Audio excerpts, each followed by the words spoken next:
Hello दोस्तों, board exam with Pankaj में आप सभी का स्वागत है। आज हम लोग 10th फिजिक्स के सभी सूत्र को एक साथ देखेंगे। देखिए पहला सूत्र क्या है। कह रहा है फोकस दूरी और वक्रता त्रिज्या में संबंध के लिए सूत्र होता है। तो फोकस दूरी को एफ कहते हैं, वक्रता त्रिज्या की आधी होती है, बराबर क्या होती है, r/2 होती है। इसको कितना तिरछा गुणा करके लिखते हैं, r/2f लिखते हैं। तो ये याद रखिए, दोनों याद रखने की जरूरत नहीं है, r/2f। तो यह बराबर r/2, एफ क्या है फोकस दूरी, आर क्या है वक्रता त्रिज्या। तो इस फार्मूले को अच्छे से याद रखिए। दूसरा देखते हैं, कह रहा है दर्पण सूत्र को लिखें। तो दर्पण सूत्र क्या होता है, दर्पण सूत्र होता है 1/v प्लस 1/u बराबर 1/f। ये दर्पण सूत्र है। v क्या होता है, इसमें जो v होता है, तो v को कहते हैं प्रतिबिंब की दूरी। v को क्या कहते हैं, ध्रुव से प्रतिबिंब की दूरी। जो भी दूरी नापी जाती है ध्रुव से नापी जाती है। तो ये क्या है, प्रतिबिंब की दूरी। u क्या है, u है वस्तु की दूरी, वस्तु की दूरी। अब वस्तु की दूरी याद रखिएगा हमेशा निगेटिव होती है।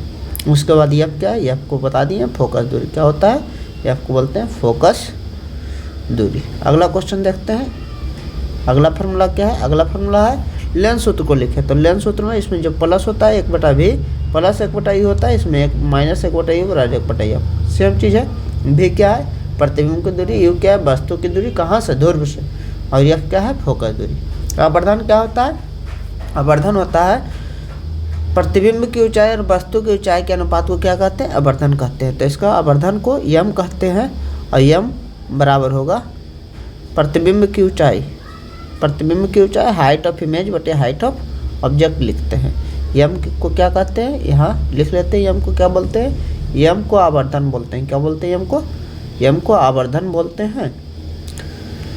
यह ऊंचाई का मतलब क्या है, हाइट ऑफ इमेज यानी प्रतिबिंब की ऊंचाई है। क्या है, प्रतिबिंब की ऊंचाई है, प्रतिबिंब की ऊंचाई। और ये चो क्या होता है, ये चो वस्तु, हाइट ऑफ ऑब्जेक्ट माने वस्तु की ऊंचाई, वस्तु की ऊंचाई, ध्यान रखिएगा। तो यम बराबर एच आई बटे एच होता है। एक फार्मूला होता है -v/u। क्या होता है फार्मूला, एक -v/u। इसको थोड़ा इधर कर लेते हैं।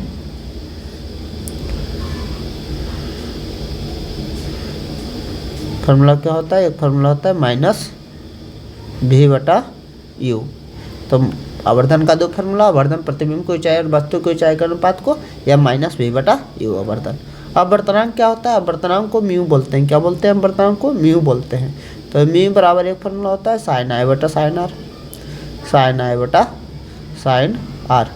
और दूसरा होता है क्या कहते हैं, इसको sin i को कहते हैं आपतन कोण की जगह अपवर्तन कोण की जगह के अनुपात को क्या कहते हैं, अपवर्तनांक। दूसरा फार्मूला जो होता है वो क्या होता है, म्यू का फार्मूला होता है निर्वात में प्रकाश की चाल बटे माध्यम में प्रकाश की चाल। क्या बोले, निर्वात में प्रकाश की चाल, प्रकाश की चाल बटा माध्यम में प्रकाश की चाल, माध्यम में प्रकाश की चाल, प्रकाश की चाल। अगर पूछेगा अपवर्तनांक कैसे कहते हैं, तो निर्वात में प्रकाश की चाल और माध्यम में प्रकाश की चाल के अनुपात को क्या कहते हैं, अपवर्तनांक कहते हैं। याद रखिएगा आवर्धन और अपवर्तनांक का कोई मात्रक नहीं होता है। पूछेगा आवर्धन कैसी राशि है, मात्रक विहीन राशि है, या अपवर्तनांक कैसी राशि है, तो भी ये दोनों क्या है, मात्रक विहीन राशि है। अगला क्वेश्चन, अगला देखते हैं फार्मूला। कह रहा है क्रांतिक कोण और अपवर्तनांक में क्या संबंध होता है। क्रांतिक कोण को c बोलते हैं, अपवर्तनांक को म्यू बोलते हैं। अभी तो म्यू बराबर होता है, याद रखिएगा 1/sin c होता है। क्या होता है, म्यू बराबर 1/sin c होता है। फार्मूला याद रखिएगा, क्रांतिक कोण को c बोलते हैं, म्यू को अपवर्तनांक बोलते हैं। क्रांतिक कोण होता क्या है, तो जब भी सघन माध्यम से विरल माध्यम में प्रकाश जाती है तो क्या होगी, अपने पथ से अभिलंब से दूर भागेगी।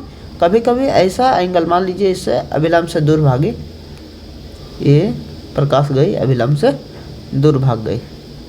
क्या कहें, प्रकाश गई यहाँ से अभिलंब से दूर भाग गई, यहाँ प्रकाश किए। तो कभी कभी ऐसा एंगल होता है जब एक कोण जो है यहाँ से प्रकाश गई और ये सीधा यहाँ से प्रकाश निकल गई, तो इस कोण को क्रांतिक कोण कहते हैं। क्रांतिक माने आपतन कोण का हुआ मान, जिसके लिए अपवर्तन कोण का मान कितना 90 डिग्री हो जाए, उसे कौन सी कहते हैं, क्रांतिक कोण कहते हैं। तो म्यू बराबर 1/sin c होता है। विद्युत धारा का फॉर्मूला क्या होता है? विद्युत धारा कहते हैं किसको है? आवेश प्रवाह की दर को विद्युत धारा कहते हैं। तो आवेश प्रवाह की दर माने Q है बटा T। आवेश प्रवाह की दर को क्या कहते हैं? विद्युत धारा कहते हैं। अगला देखते हैं, प्रतिरोध का एक फॉर्मूला होता है। प्रतिरोध किसे कहते हैं?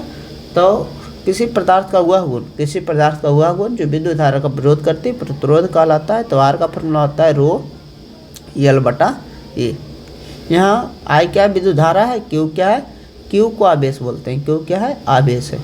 और T क्या है? समय है। T को क्या बोलते हैं? टाइम।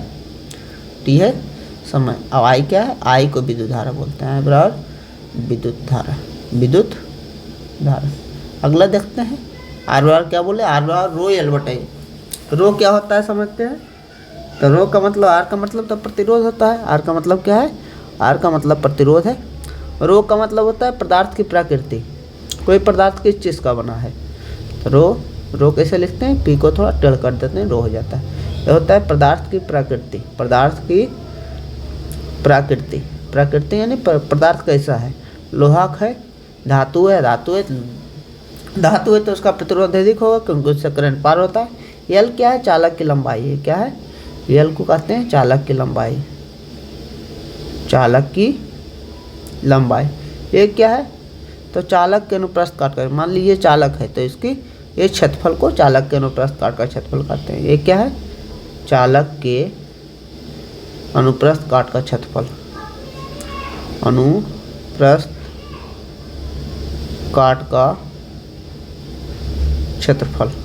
अगला देखते हैं, अगला क्या है? श्रेणी क्रम संयोजन के लिए व्यंजन लिखना है। श्रेणी प्रतिरोध के श्रेणी क्रम होता है संयोजन, और एक क्या होता है? समानांतर क्रम संयोजन होता है। तब प्रतिरोध के श्रेणी क्रम संयोजन के लिए व्यंजन याद रखना। आर इक्विवेलेंट फार्मूला जो होता है R1 plus R2 plus R3 plus R4 dead RN तक होता है। कहाँ तक होता है? RN तक। कह रहा है अगला, पार्श्व या समानांतर क्रम के लिए व्यंजक लिखें। समानांतर, पार्श्व या समानांतर क्रम के लिए व्यंजक यानी प्रतिरोध का पार्श्व क्रम जो होता है 1/R इक्विवेलेंट बराबर 1/R1 plus 1/R2 plus 1/R3 dot dot dot क्या होता है? 1/RN होता है। अगला देखिए, जूल का नियम का सूत्र लिखना है। तो जूल का नियम H बराबर I² RT होता है। क्या जूल का नियम था? जूल का नियम था यदि किसी चालक से विद्युत धारा प्रवाहित हो रही है तो उससे जो ऊष्मा निकलती है वह ऊष्मा का मान कितना है? उस धारा के स्क्वायर प्रतिरोध और समय का गुणनफल होता है। तो ध्यान रखिए H बराबर क्या होता है? I² RT। अगला देखते हैं फार्मूला क्या है? विद्युत शक्ति का फार्मूला। पावर का 3 फार्मूला है, तीनों ध्यान रखिएगा। I² R है, V² बटे R है, V² बटे R है, एक कौन सी है? VI है। कितना फार्मूला है? 3 फार्मूला है, तीनों याद रहना चाहिए। क्या क्या फार्मूला है? तो इसका फार्मूला 3 वो है, तीनों बता रहे हैं, तीनों अच्छा ध्यान रखिए। P बराबर पहला VI याद रखिए, दूसरा I² याद रखिए, और तीसरा जो होता है V² बटा R होता है। एक फार्मूला याद रख सकते हैं, तीनों निकाल भी सकते हैं, लेकिन तीनों ही याद रखिए, ज़्यादा ठीक रहेगा। अगला देखते हैं, कह रहा है ओम का नियम। ओम का नियम का सूत्र क्या है? ओम का नियम बराबर V बराबर क्या है? IR। भी को क्या कहते हैं? भी को विभवांतर कहते हैं, और सबको तो पता है भी को क्या कहते हैं? विभवांतर। भी को क्या कहते हैं? विभवांतर। अगला देखते हैं, विभव का सूत्र क्या होता है? तो विभव का पहले परिभाषा क्या होता है? विभव का परिभाषा होता है इकाई आवेश को, एक कूलम आवेश को अनंत से विद्युतीय क्षेत्र में लाने में किया गया कार्य। विद्युतीय क्षेत्र किसको कहते हैं? अगर प्लस आवेश है तो उससे कुछ काल्पनिक रेखा निकलती है, जहाँ तक इसका प्रभाव होता है इसको विद्युतीय क्षेत्र। तो इकाई आवेश को विद्युतीय क्षेत्र में लाने में किया गया कार्य को क्या कहते हैं? विभव कहते हैं। देखिए, तो विभव को क्या फार्मूला होगा? तो कहें इकाई आवेश को, इकाई जो विभव माना इकाई आवेश माने इकाई जब बोले तो इकाई बोले तो क्या होगा? बट्टे में जाएगा आवेश। इकाई आवेश को अनंत से विद्युतीय क्षेत्र में लाने में किया गया कार्य होता है वो क्या कहलाता है? विभव कहलाता है। तो V बराबर क्या? W/Q भी हम लिख सकते हैं। ये हमारा पूरा फार्मूला हो गया। एक बार पूरे का रिवीजन अच्छे से कर लेते हैं ताकि आपको फार्मूला अच्छे से याद हो। पहला देखते हैं, मिटाते हैं यहाँ से और रिवीजन करते चलते हैं। एक बार लिख लेंगे अच्छे से, फार्मूला सभी याद हो जाएगा। पावर का फार्मूला क्या क्या है, एच का फार्मूला क्या है, ये फार्मूला क्या है, पार्श्व क्रम का फार्मूला क्या है, सबको एक बार देख लेंगे तो अच्छे से याद हो जाएगा। देखिए